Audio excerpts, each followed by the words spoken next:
welcome to the first ever FreeSoul podcast.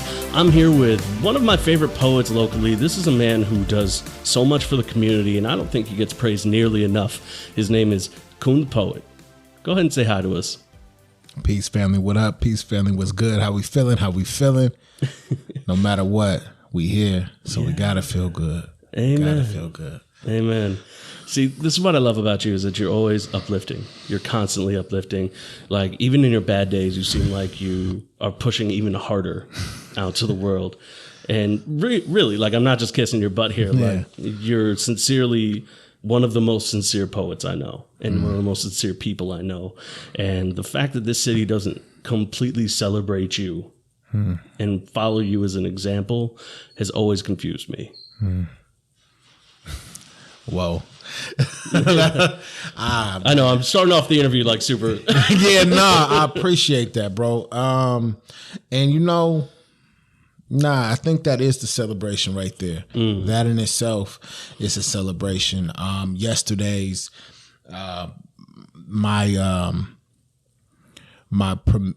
debut partnering up with Real Men Talk alongside of Russell Cummins, Anand from Soul Collective, and another good brother, Randall Hudson.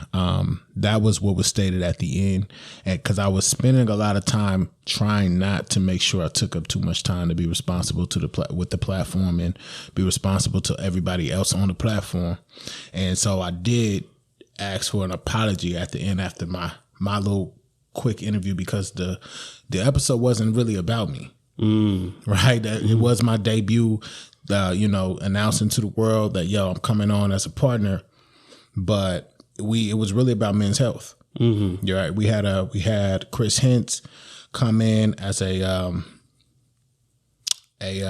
guru on physical fitness, and then so at the end, was my opportunity, was 10 to 15 minutes of just explaining my journey. Well, that journey has been going for about 15 years. And so trying to package it up in 10 to 15 minutes isn't always the easiest. I'm still finding a way to learn how to be able to speak about the journey. To be honest, it's all beautiful, but it wasn't all pretty. And so a lot of people don't understand because of that. And that's why I keep going. So do you find that people see who you are right now and they go, I can't imagine how you were before? Absolutely. Absolutely. Absolutely. I get that not just from like those that are supporters or followers or fans. I get that from my family even. Right. I get that from family that have met me later. I get that from my current family now. I'm just going to organically just kind of just swing into this conversation just for the sake of just being as transparent, honest, and as real as possible. And so and I call him my cub by nurture. My son that I'm contributing to raising, been in his life since he's 13. He's now 16. I remember the shift in our relationship when he realized that I was not who I am today. And it wasn't me telling him. I've told him, I've showed him pictures. I've given grave detail, right? He's heard the poems, he's seen the videos, but I understand even in those videos, I was blazered up. Yeah. Right. I'm still looking, I don't look like my journey. Yeah. And I mean, that's a weird part of growth, is that you grow and you hit a point and then suddenly you don't look like who you were. You don't act like who you were. And people go like, well, I can't even picture you like that anymore. Man, in the moment, I remember when we had one of those heart to heart, it was one of those frustrating moments and he was like, just try to put yourself in my shoes. And I was striving to be as hearing and listening as possible. And I said, I hear you, cub. I understand what you're saying. And I believe where the breakage is and the disconnect is, I don't think you understand that I was. And I'm not saying I'm in your direct shoes, but I was 15. Yeah. I was misunderstood 15. I was just want my way 15. I was, no matter what, can't nobody tell me that I'm not gonna get my way 15. Yeah. Like, I mean, set that scene for us. Like, who was Coon the Poet at 15 years old? Because I've heard the poems. Yeah. But I've seen the man who's wearing the very amazing Pain to Power shirt right now that represents the album that he has coming out. Was that a part of what Coon the Poet at 15 wanted? Wow. I'm loving your questions, and I'm loving how, like, nah, man, it's so introspective, man. Who I've become is who I was internally. But that was not what people saw. That was not what I knew how to display. And so I kept it inside. Yeah. But if you were to go back to poems at 15, songs at 15, you would see some similarity. I do believe very firmly in the ability to manifest your reality. What I was my truth I was speaking silently is what I became, right? So I was a superhero kid, right? So I would come home, I would hurry home just to watch Spider-Man, right? Like, and I'm talking about the ultimate Spider-Man. You know, that's my era, right? Yeah. I would beg my brother to wake me up when X-Men came on, but he wouldn't. But the theme music would, and I would typically wake up every time it was time for them to flip the script. That X-Men theme song typically only came on during the show when it was time for them to win, right? Like after they've been captured, right? Wolverine, Cyclops, Storm, and Jean and them will kick through the door, and hold on, let's see if we can find it. Yeah. Because I got Spider-Man in my head right now. Do you mean the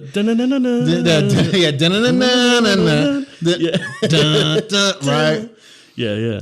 So like literally, that is what cultivated me. I'm a after school special kid. That's what gave me hope as a kid. Wow. A lot of people don't. So wait. Because I heard so much in the 90s, people talking about like how, you know, the things that these kids watch, like they're going to affect them directly. Like you're a direct example of that. I think the things that we watch, man, I was just thinking about this, and I've never publicly ever talked about this. That's why I appreciate this interview so much. And I'm realizing like, yo, that's probably the reason why some people have you confused and twisted. So I just, in 2021, I made a decision to be more transparent about like, yo, let me be really clear on who I am not and who I am. Yeah. So like coming home from school, and we'd get home typically about between, depending on what era, but between 2 and 3, right? And there was, if you looked at the commercials, so Fox 40 was our favorite, right? And I say I said me and my brother. I was raised with one brother, 2 years older than me. That's why I get it. That brotherly relationship is what cultivates your manhood, your boyhood, your adulthood, your ideology on life, right? Yeah. How rough you are, right? WWF, WW, and you know what? Y'all can censor this or cut this later, but I'm a WWF kid. Yeah. No, I was raised on that too. You know what 100%. I mean? We were supposed to be tag team champions, the Coon brothers of the world. That was our dream. But on the weekday, rushing home to watch Fox 40 to try to catch what may be on Big Bad Beetleborgs, right? Right before Power Rangers. But in the middle of those shows were the commercials. Yeah. And if you really paid attention to the commercials, there were some commercials that were lying to us, I'm sure. Yeah. We can always, right, got milk commercials and all of that kind of stuff. But shout out to Fox 40, not Fox Kids. Not saying that they were a perfect network. I don't always dive deep into everybody's junk. Yeah, I try to catch them in their vegetation, and meet them there. There was commercials. There was like the Dare commercials that would come on, the Smokey the Bear commercials that would come on, Say No to Drug commercials that would come on, and it was intense stuff. Yeah. But it caught us. There was a commercial. Go meth. Ooh, meth.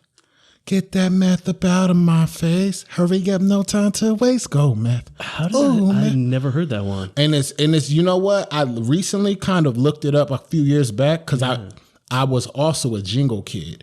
I loved jingles. So like I remember I didn't know what I was singing about. But you were still singing it. You were still saying the words. Go meth. Oh meth. Can I ask then? Yeah. Because so many of your poems involve, melodic. Yeah, and they involve that hook that just keeps like, yeah. I have a belief that the things that are repetitive in our spirit are the things that actually show on our surface. Yeah. Right? I mean, and we see it many times. So like I said, I do what I do because I enjoy it and I sing to myself. I sing to myself often because I had to sing to myself to get through. Right? I'm a lullaby kid, right? I had to sing to myself to sleep at times. Right? And I don't know like, oh, the house is chaotic. My mother did as much of a great job as she possibly can, keeping as much peace. Right? And so I believe some of those other parts of the piece was some of those lullabies, right? Some of those, and I'll just a little bit, and then we can move to other. But like me, myself, and my brother, because I think about my sleep routines these days, and it still has a lot to do with my creativity, my imagination. I'll meet you at the chocolate fountain. All right, you better be there. You wasn't there, right? Like you weren't there yesterday, right? When I think about that kind of stuff, I'm like, bro, we were magical kids. Yeah. And there were times where I would show up and I'd be like, hey, yo, well, you did you? Because I saw you, right? Not knowing how I'm actually going into lucid dreaming and controlling my dreams, having the ability to manifest things as a kid. So like just really looking at my childhood, if it wasn't for my imagination and the ability to go deep into my imagination as a child, I would not be here. But it rescued me from what was going on around me, right? And so I grew up in Valley High. Had a lot of heavy influence from neighborhoods like Glen Elders, right? Elder Creek. My grandfather bought his house in 1968. And so everything that took place you hear it often, the crack 80s. When crack cocaine was brought to Sacramento, my auntie linked up with the woman. Well, she was best friends with the woman who came. They became best friends. And so I come from my grandparents had 5 kids and they had 5 children all together. So I come from a small army. Yeah. So anything that affected one affected a bunch, and they all had their own stories. So that trickled down. So when things would happen, me being, I'll use the word again, an introspective kid, right? My cousin said, you just know how to mind your business. Truth is, I was really good at minding my business, just like I'm good at minding my business now. But that does not mean I don't see. Doesn't mean I don't feel. Doesn't mean I'm not aware. Yeah. So on that aspect of manifestation, right? Talking to us about, well, your album. Let's talk about Pain to Power. Like I've heard your poems for years now. Yeah. And I know a few of them that I've heard before on this album, at least a couple, and they're all about that growth. But what is this album to you? What does this album mean to you? This album is the closing of that first half of, and so I'm 31. The story of the album, I would say that it kind of climaxed and got started at 15. And so it took me really 16 years completely, but 15 years to actually package that story, right? To be able to actually build the strength, build the power, to be able to turn that heavy page and heavy chapter, to step into my, and some would say kingship, leadership, all my ships, right? To become the pirate that I'm supposed to be. and literally take control of my oceans. And I love that imagery. That just popped into my head. So I'm like, yo, that's really what's going on here. So Pain the Power was the process. So it took me 7 years to complete this album. 10 years fully because a lot of the pieces I've written, some of them even before 10 years, such as Anniversary. And Anniversary, it took me 3 years to write the piece, started writing it fresh out the hospital, which is at 16 years old or 15 years old. And so I finished writing it at 18. A lot of the other pieces were ideas and like incomplete ideas at about 19 during the illegal tag team era. Okay. That's when you were partnered with Trouble Sin, Lorenzo McNeil, F.K.A. Trouble Sin. And you were doing slam? You were doing we slammed a couple times, but we really weren't big on slam. And it was because when we were brought up as a music group, and it was a well-known studio back in the day, at least in South Sac, the Vault Records. It was in a record store. It was a studio in the back of a record store off of Gerber. And Black Son JP, who owned the store and the studio, he was like our first mentor and our first our producer. But was like he pulled us to the side after we kind of outgrew where we were at, or outgrew the studio, and we kind of started segueing to spoken word. And he told us when he actually relocated his store, we had a conversation. He was like, "Hey, y'all still having fun?"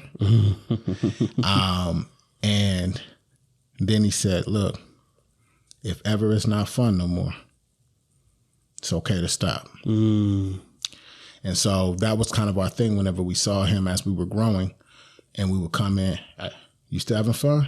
And he said, "If you ever see me not having fun anymore, know that I'm going to sell everything in this store. Wow. And I'll be doing something else."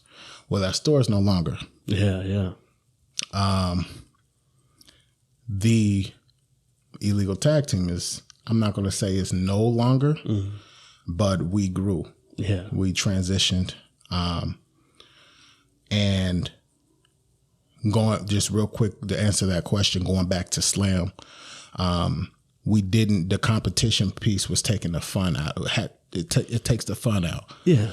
The first time we came on the scene publicly, and it's a video on YouTube, was actually at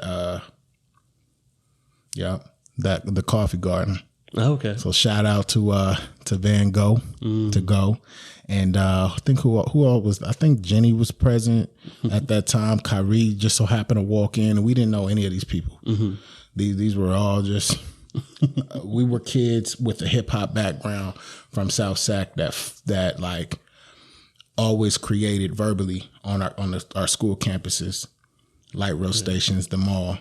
And then, and I have to be real candid. I remember the day in 2008 when Trouble came in my house and was like, "Yo, I ran into this cat and he gave me this," and I never shared this publicly, but yeah, I ran into this cat and he gave me his phone number. He got assault rifles and bulletproof vests and all of that, and I remember taking a number yeah, and the reason why was because at that time when we were growing up, we was losing a lot of friends. It was at that time, it was almost kind of similar to now, where it was as if kids just had guns. Yeah. Right. Where it's kids always in it, but it was mostly handguns. Now it's it went up to a different level. At the same time, in that same conversation, the reason why I will always love Trouble is because he always challenged me to think.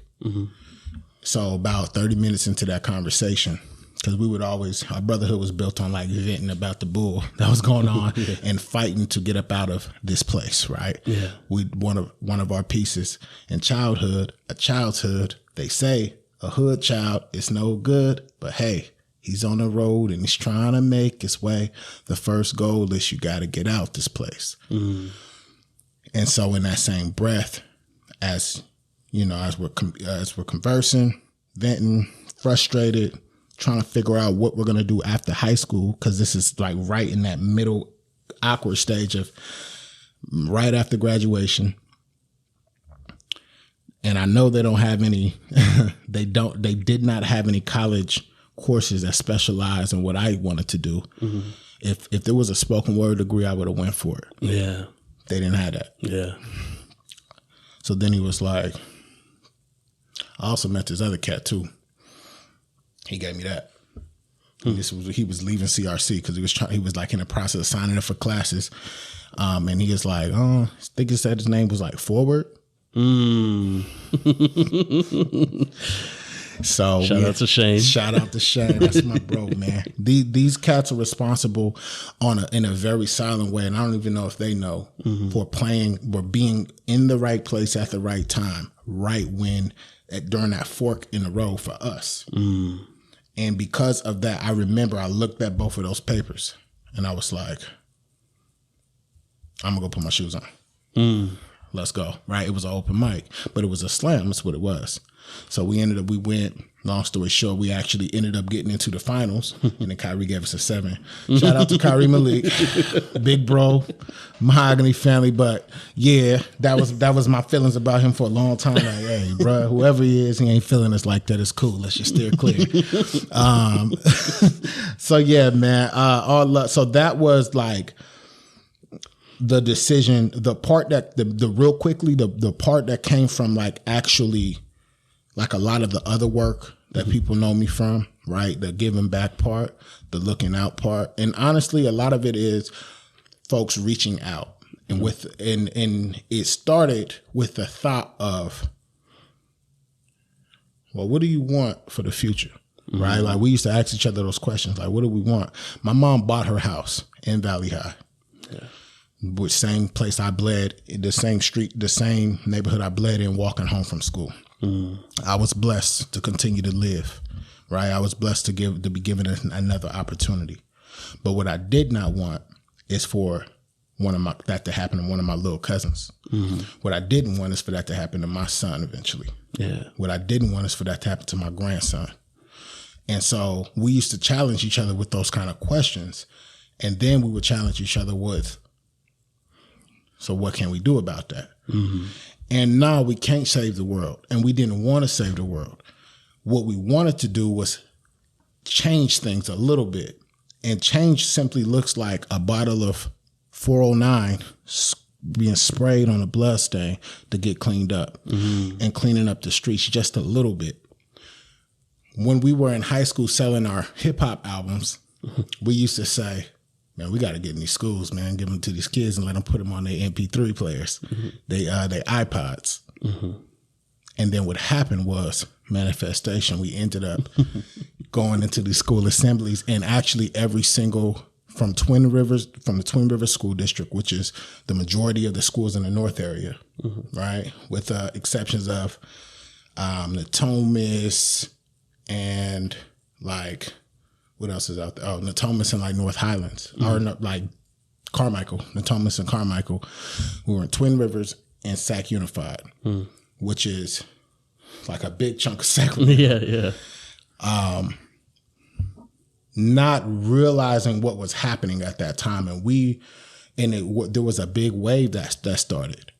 Right, there was this big, almost like a rebirth and an uprising for spoken word. Rap kids, right? Because when we came up, everybody wanted to either be a rapper or a basketball player.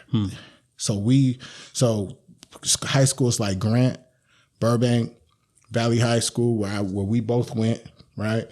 Where my journey kind of started. Middle schools like Jackman and all these different Title I type schools. You got kids from certain neighborhoods, from the hood, if you will, wanting to be spoken word artists when they grow up. Wow. Wow.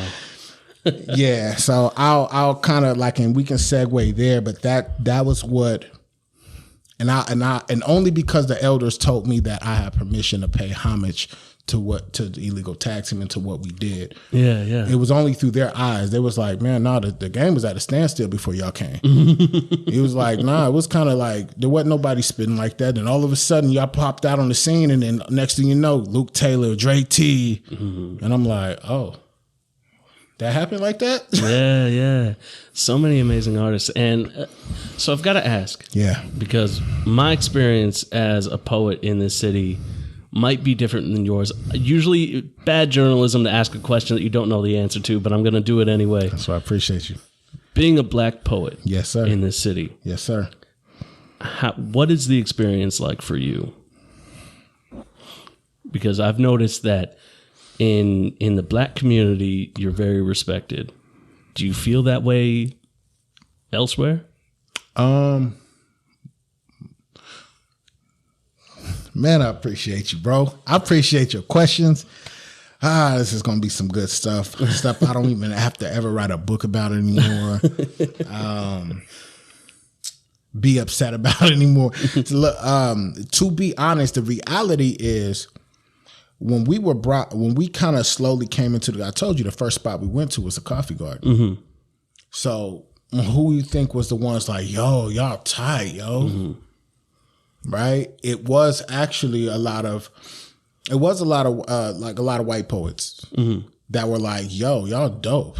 Yo, that y'all spit is ill. Yeah. Right? So we had a lot of support from that angle when it came and just a lot of curiosity. Mm-hmm. Right? Curiosity can sometimes build like a level of respect. Yeah. Folks like Jenny, I didn't know who Jenny was when she knew who I was. Mm-hmm.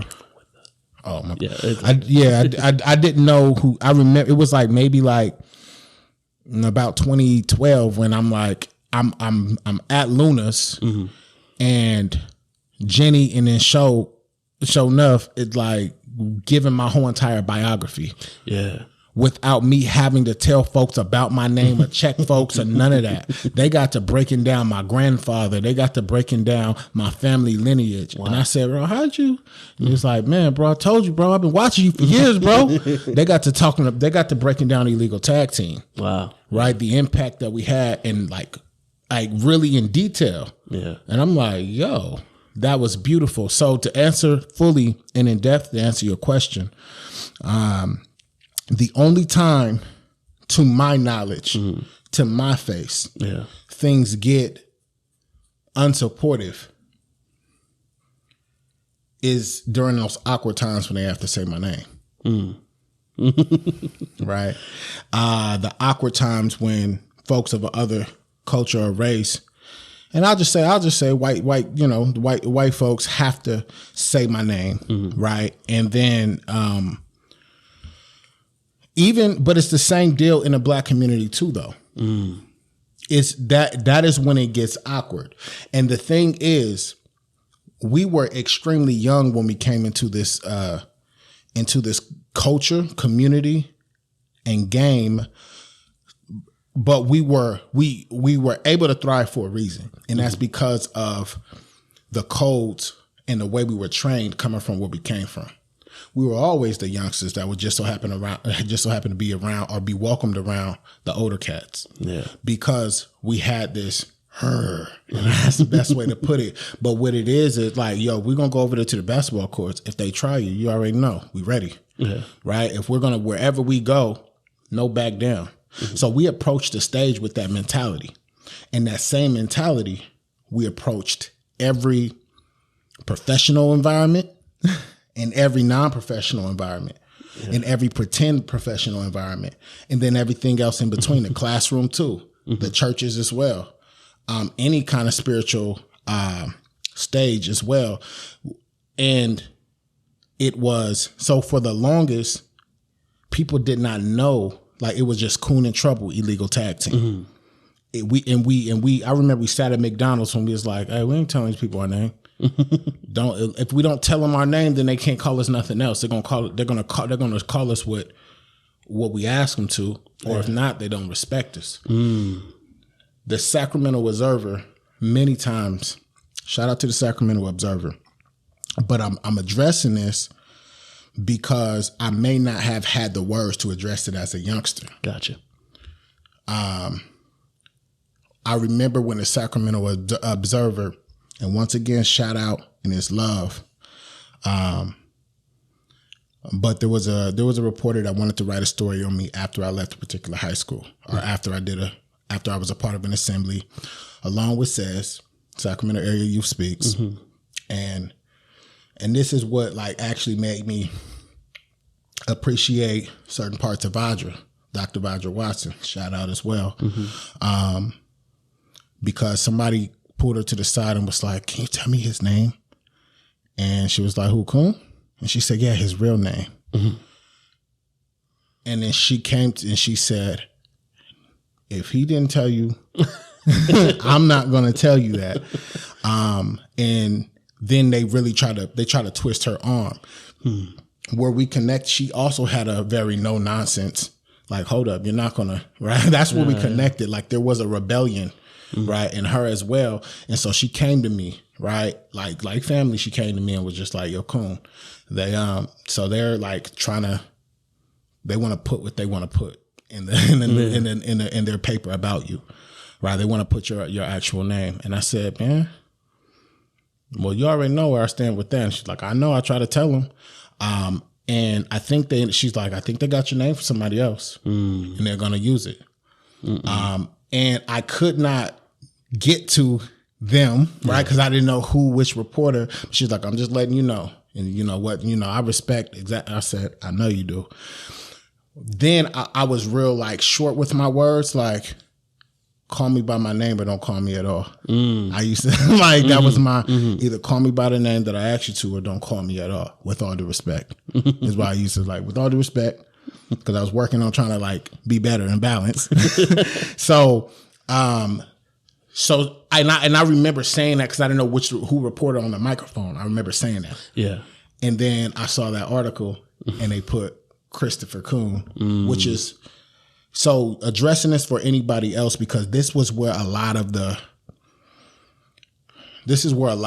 awkwardness comes from in Sacramento, period, in my career. Yeah. But and not as much in Sacramento, but I can always tell when somebody don't know me. Yeah. Or they ain't been checked by somebody who loves me. Yeah. So look, and I can always tell whether or not I can tell who I'm dealing with not by when I introduce myself, although they think they know, they got me all figured out. But I can always tell who I'm dealing with by how I introduce. Cause Chris Coon, Brother Coon, Coon the Poet. Pleasure to meet you. All right, Chris. Hey, Chris. Okay, Chris it is. I'm going to call you Chris. Or and I've had people call me early in the morning like, "I'm going to call you Chris." I'm not going to call you that, Coon. And what they don't understand and what they're saying is the same thing that that people have been saying my whole life. Right. And it's not this deep, family, but it is. It's a real understanding and it's a real truth. I'm going to take the parts of you that I like, that are comfortable for me. Anything that's not comfortable, I'm going to throw it and discard it. And that is my story. Yeah. Because, and there is a recording that I have of my mother saying, from the time we brought you home from the hospital, me and your father knew that we were going to have a hard time. Because you were, so at that time I was actually really light complected. But she said you were larger than every other baby that was born on that day, right? And so it's been that part of the story where people will be like, "Ooh, do that," but then they'll still be like, "I don't want this though. This is that," because it makes them uncomfortable. So the hard stance that I take, black, white, brown, any other color in between, green, yellow, alien, marsupial, doesn't matter. I could bleed all the blood out of my body and I can lighten my skin color. I'm going to always be of my family legacy. This is way bigger than you. This is about my family legacy. And it shows that, like, I look at it as, in my belief, the creator was a poet, had to be a poet, because why would he entrust me with this responsibility? Why would me being, mind you, there's some families, there are actually some white Coon families, right?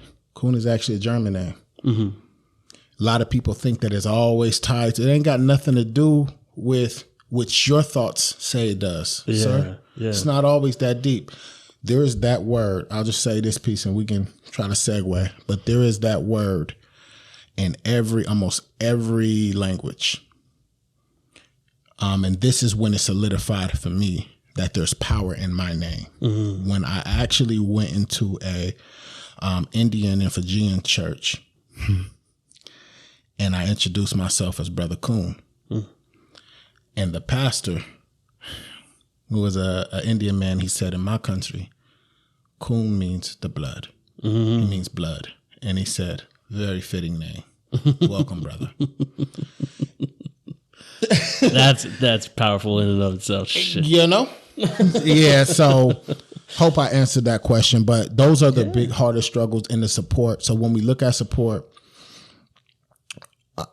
and one of our well, I don't have to say that part. One of our close brothers actually shared with me that another kind of known poet, and I'm sharing out, and in this piece I'm sharing too, to just kind of paint the picture even more of the hardest, the most adversity, right?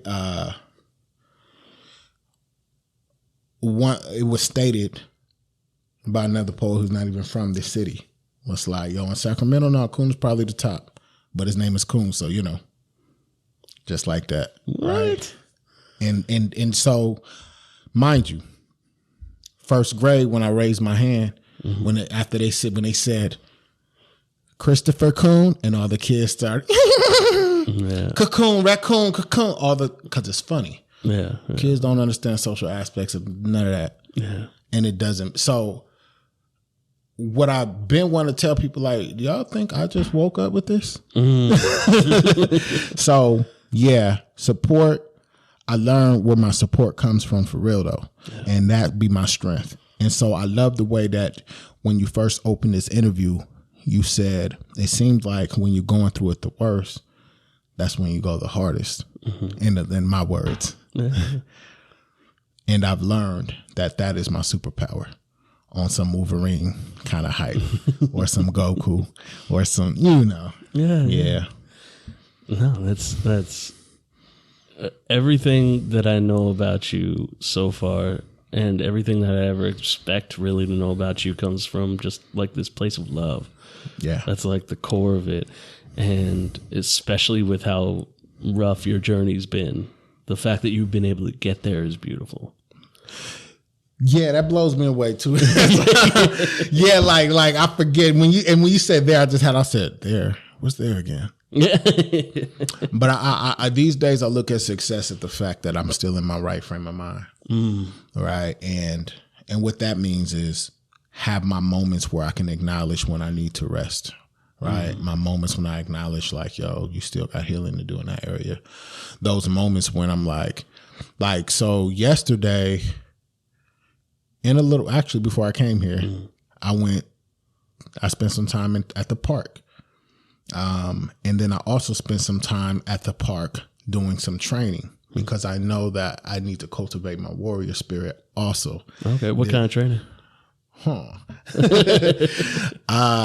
little knife throwing and some things. There's a park with an archery board.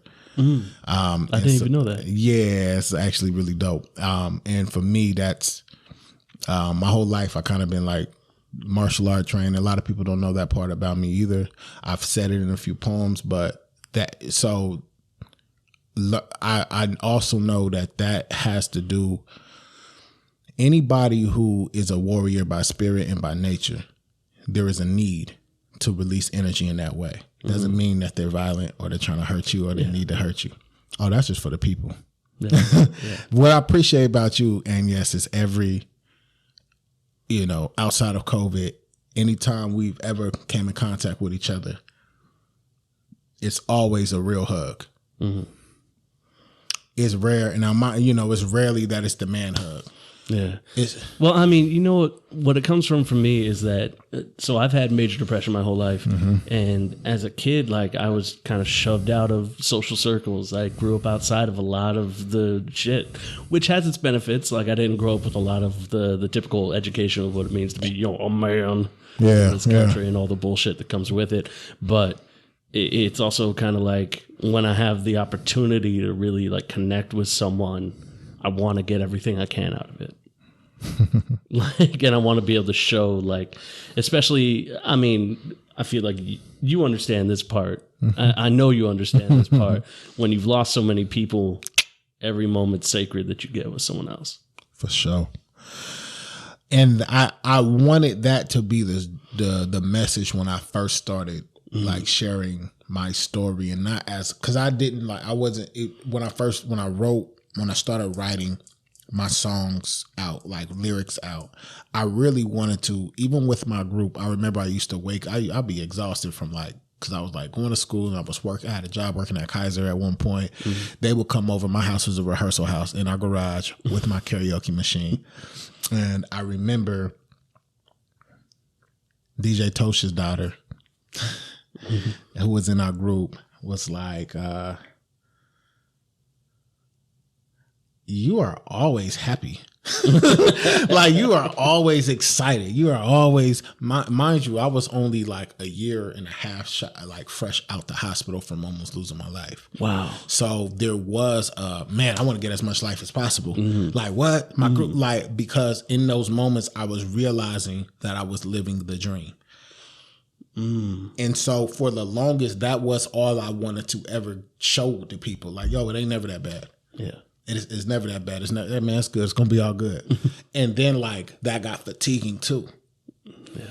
To show people like and that's still the truth. But I realized there was things that would cause for people that you would try to show, hey man, it's going to be all good. There were things that would cause for those people to actually try to, lack of better words, try to come for you. Mm-hmm. Right? There was something, I'm like, yo, why is it that the ones that People are, some people, I should say. Come on. A few people are humans. Humans. Very obsessed with this idea of like, oh, he's always happy, but I want to see him when he's not. That's the real him. That's it. So if I see him when he's upset, I get that in relationships. I've gotten that in friendships. Man. People are like, you say you've had depression and I believe you, but like, I've never seen it. What does it look like? And the thing what people don't realize is, you don't want to.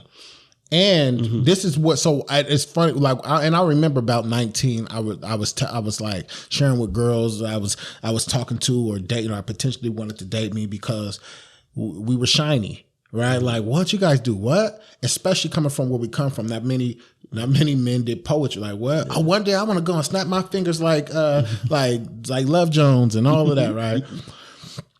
And so they would ask this question. I remember I sat at this little fast food joint at the table, and I'm like, listen, I assume that everybody has their dark side. Mm-hmm.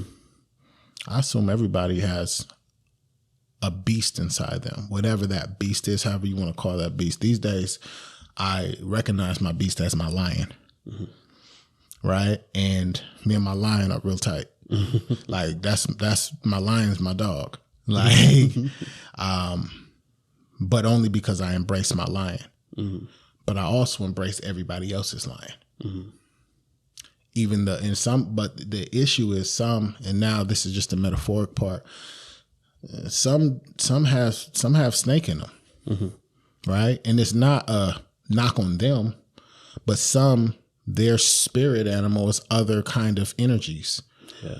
Right? That deep dark is other energies. And it's because they don't truly embrace, or they don't truly accept, or truly be honest with that part of them. Yeah. Sometimes, right? Like for some people, they try to hide it. Yeah. And when you I have my to this day, that is, out of all the dogs I had, that was my dog, right? The rest of the dogs was my dad's or my brother's.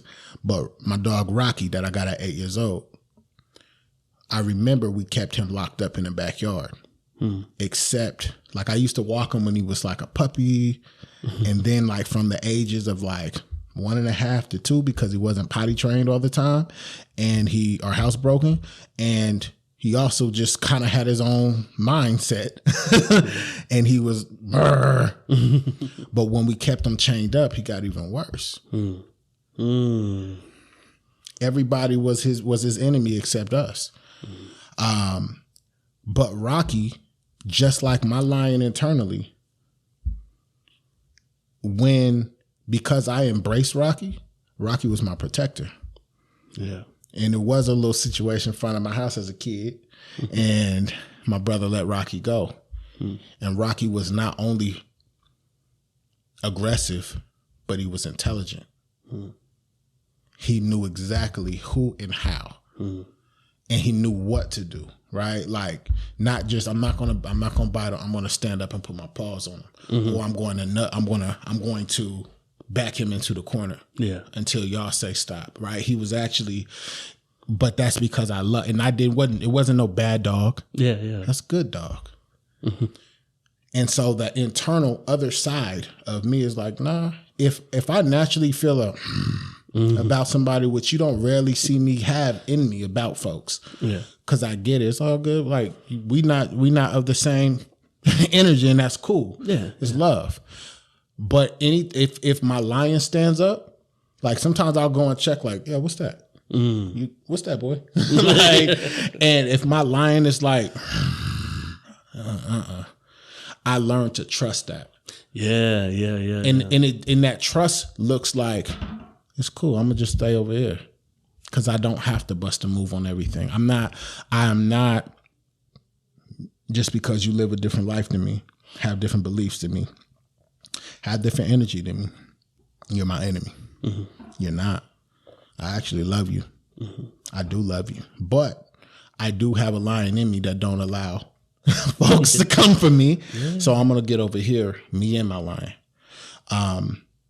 Now, I'm going to also exercise the option of trying to, if you decide to try to harm others, right, that may be in this just out in the open, I'm going to find a way, me and my lion, only if I'm given the nudge, right? And I learn to trust that nudge too, to figure out what is the best way to de-escalate the situation. Yeah.